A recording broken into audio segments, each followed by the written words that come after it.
Hello, good afternoon. Sorry.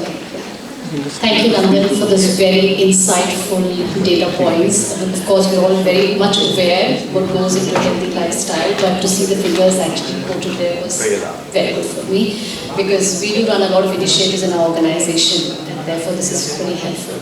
Wonderful. Thank you. Good afternoon, everybody. My name is Sanita Singh, and I'm the Chief People Officer for RMPLC. RM India, from the RMPLC. Okay, let me stand here. You can come here. Is that okay? Thank you. Yeah. So we are a company, it's IT tech company in the education industry. So we have the resources, the curriculum, the tools to assess the exams conducted worldwide, especially if you all know IELTS exams, that's something people can relate to. But primarily we operate in the UK, Australia, and Singapore, and of course we have the office in India, the back office, and we design some of the softwares and tools for RMPLC as a group. So here I'm talking about employee well-being, or the hybrid workforce from a corporate setup, and not probably from a health perspective as such. And what are we doing in an organization to make sure that our people are taken care of? And to go there, I just wanted to give some context as to what is hybrid work all about, and therefore, sorry, I need to get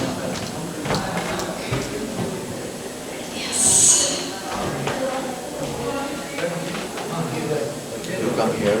Oh, I have to stand. Oh, okay. Good. Perfect. So I have got some slides over here, just more for information for all of you, but I'm sure most of this data points is available online as to when we started hybrid model or the remote work model. Of course, this was long in the making, I guess, but because of COVID, it kind of accelerated the pace, and we transitioned into a hybrid or a remote working model. And this is something that the employees have taken to very well. And what was probably tried for the phase in COVID kind of became the norm. And therefore now we have our people working mostly from location outside of our organization. So kind of define what hybrid work is, what is working from home and what's remote working, etc. And for RM as an organization, it's a combination of all of that. So we do have hybrid, working from home, remote, etc. So we're making it very much like a geography agnostic kind of a setup or environment for our employees. And of course, working hybrid or remote brings its own complexities, and this is what I've tried to capture over here in terms of the problems or the challenges that we have to work through as an organization. And today I can comfortably say that we may not have many of these challenges. We can address most of them, but in the initial stages there were a lot of teething problems, and of course everyone had to be addressed. But what continued is what I see in our organization is more about the mental well-being. So physical, somehow or the other, we do have initiatives where we have a special council or a group called Space who conducts these activities to make sure our people are taken care of. They have engaged in collaboration activities, etc. But mental well-being is another game altogether. And so we do work with external vendors or agencies who come and provide EAP services for our organization. But we also try and make sure our people in the organization are trained to deliver on some of these programs or touch points that are established to ensure that most of the things that's highlighted over here is being addressed within the organization internally.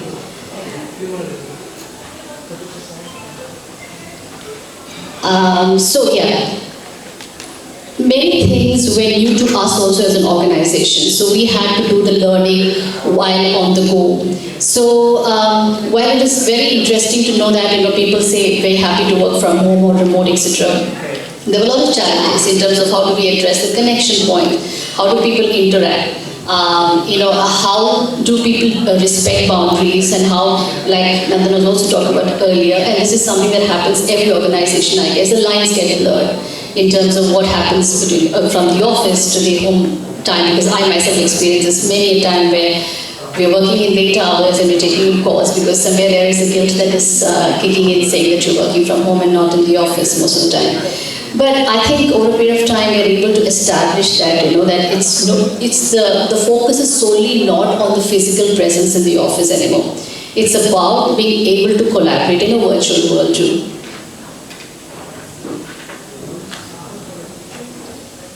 So while I have captured a couple of points on how we can manage work-life balance and other issues related to having a remote or hybrid setup, there are many more points that may not be mentioned over here. For example, the simplest of interactions of how somebody perceives a communication itself becomes a very big or a mountainous issue for us in the organization, because the tone can also be perceived incorrectly by your staff members. So how do we deal with that? So like Nandan was talking about more from a physical health perspective, we do a lot of these webinars, we do a lot of, like I said, external vendors coming and coaching our managers, our leaders on how to communicate with our staff. How do we bring in that empathy into the conversations, into our interactions, and sometimes support the people who are slow to adapt to these changes. So we are very particular about it, and what goes well for us, I guess, is because we are part of the British company who's very, very particular about the decorum and the interaction and empathy. So that kind of helps us formulate these policies and framework very easily within the organization.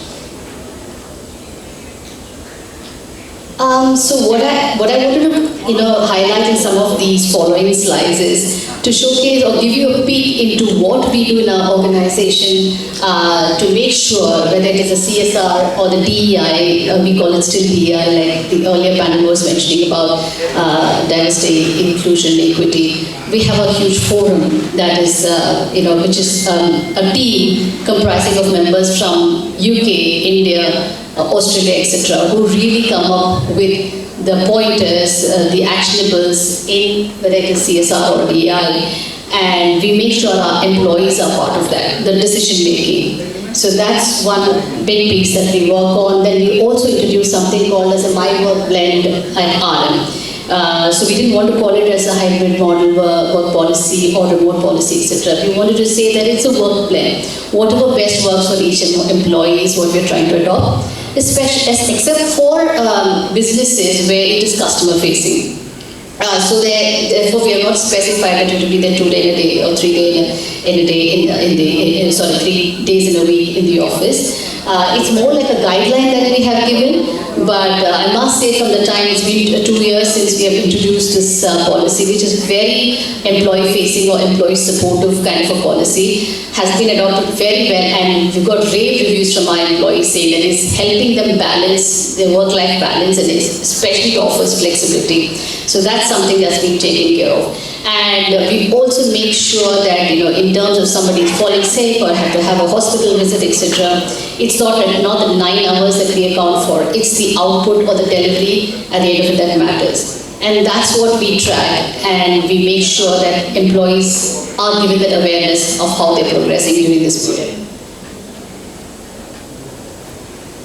As you can see, we have, this is an image from one of our recent sessions that we have. We call it as an HR open house, and I'm leading the session along with my teammates for the entire organization. So that's a forum where HR is available for all of the staff members to ask questions, to provide inputs, to give suggestions as to how we make the workplace much better, at the same time keeping in mind that the organization of the business goals are met. So this particular session was also a huge hit among our employees as well as from our business leaders, because then you're directly touching the junior most of the resources in the office. So that's one thing, and we also do a lot of training, L&D programs. We have fun activities, learning and development, and we have an enabler program, which is to make sure right from the time somebody is offered a role within our organization, there is somebody within the team members. Again, we all have committees for each of these programs that we run. will work with that candidate or the new employee till he or she settle into the organization for the first 3 months. So there are programs for that. There are programs for fun activities, L&D programs. Yes. And in all of this, we want to make sure that it is aimed at an outcome that the organization would like to see or benefit from. And so we have a very strong performance management system, and we make sure that though employees are working virtually, how do we assist them? How do we give them the metrics? How do we give them the tools and techniques to help them manage this process completely? Because that seems to be a huge mental stress for our people. That is something that has always come as a feedback, because they don't know how to help their career move forward in a remote or a virtual world. So there were a lot of initiatives that we put in place, where we had our L&D team working with individuals or small focus groups, etc., to make sure they have the knowledge and how they can build the courage and ask the right questions to their business leaders, or to have those kind of courageous conversation to highlight that though they might be virtual, they are doing much more than what is expected from them.